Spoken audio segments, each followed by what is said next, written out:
YCP పార్టీకి చెందిన పల్నాడు జిల్లా మాచర్ల సిట్టింగ్ ఎమ్మెల్యే పిన్నెల్లి రామకృష్ణారెడ్డి కేసులో అనూహ్య పరిణామాలు చోటు చేసుకుంటున్నాయి. ఈ కేసు విచారణ సందర్భంగా హైకోర్టులో పోలీసుల తరఫున Telugu Desam party legal cell advocate వాదనలు వినిపించడం ప్రాధాన్యత సంతరించుకుంది. మాచర్లలో ఈవీఎంని ధ్వంసం చేసిన కేసులో పిన్నెల్లి రామకృష్ణారెడ్డి నెల 23వ తేదీన హైకోర్టులో ఊరట లభించిన సంగతి తెలిసిందే. జూన్ 5వ తేదీ వరకు ఆయన్ని అరెస్టు చేయొద్దు అంటూ హైకోర్టు ఆదేశాలను జారీ చేసింది.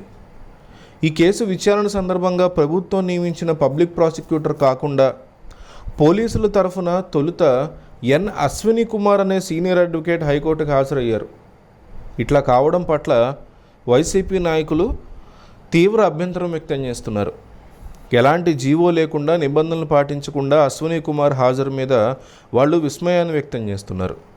న్యాయవాదిగా మారిన విషయాన్ని కనీసం తమ తరఫు వాదనలు వినిపిస్తున్న పబ్లిక్ ప్రాసిక్యూటర్ కానీ, డీజీబీకి కానీ, పోలీసు యంత్రాంగం కానీ కనీస సమాచారం ఇవ్వలేదని మండిపడుతున్నారు.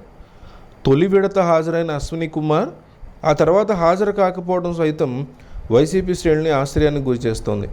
అశ్విని కుమార్ స్థానంలో ఆసక్తికరంగా తెలుగుదేశం పార్టీ లీగల్ సెల్కి చెందినటువంటి న్యాయవాది పోసాని వెంకటేశ్వర్లు హాజరు కావడం, బాధితుల తరఫున ఇన్ప్లీడ్ పిటిషన్ దాఖలు చేసి తన వాదనలు వినిపించడం పట్ల న్యాయవర్గాలు వైసీపీ నాయకుల్లో చర్చకు దారితీస్తుంది.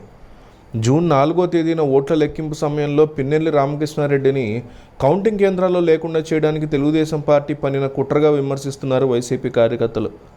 హత్యాయత్నం సహా 3 కేసులను పిన్నెల్లి మీద నమోదు చేయడానికి సందర్భంగా గుర్తు చేస్తున్నారు. ఈ కేసులను కూడా హైకోర్టు ఇచ్చినటువంటి తీర్పు మే 23వ తేదీ నాడే నమోదు చేశారని, విచారణ సందర్భంగా మాత్రం ఒకరోజు ముందే అంటే మే 22న పిన్నెల మీద పెట్టినట్టుగా హైకోర్టు తప్పుడు సమాచారం ఇచ్చారని వైసీపీ నాయకులు స్పష్టం చేస్తున్నారు. ఈ రకంగా ఏకంగా ఉన్నత న్యాయస్థానానికి వాళ్ళు తప్పుడు సమాచారం ఇస్తున్నారంటూ పిన్నెల్లి అడ్వకేట్ తీవ్ర అభ్యంతరం వ్యక్తం చేశారు.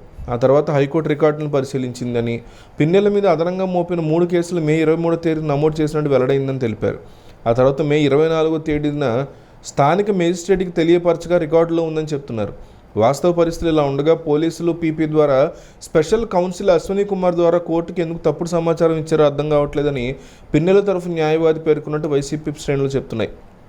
పీపీకి తప్పుడు సమాచారం ఇవ్వడమే కాకుండా దాన్ని సమర్థించుకునేందుకు స్పెషల్ కౌన్సిల్ను కూడా పెట్టారని పిన్నెల తరఫు న్యాయవాది పేర్కొన్నారు. హైకోర్టు చరిత్రలో ఇదొక తప్పుడు సాంప్రదాయమని, రికార్డుని పరిశీలించిన తర్వాత హైకోర్టులో తీవ్ర విస్మయం వ్యక్తమైంది అంటున్నారు. కోర్టులో ప్రొసీడింగ్స్ చోటు చేసుకున్న తర్వాత ఏపీలో పోలీసుల తీరు మీద తీవ్ర చర్చ నడుస్తోంది.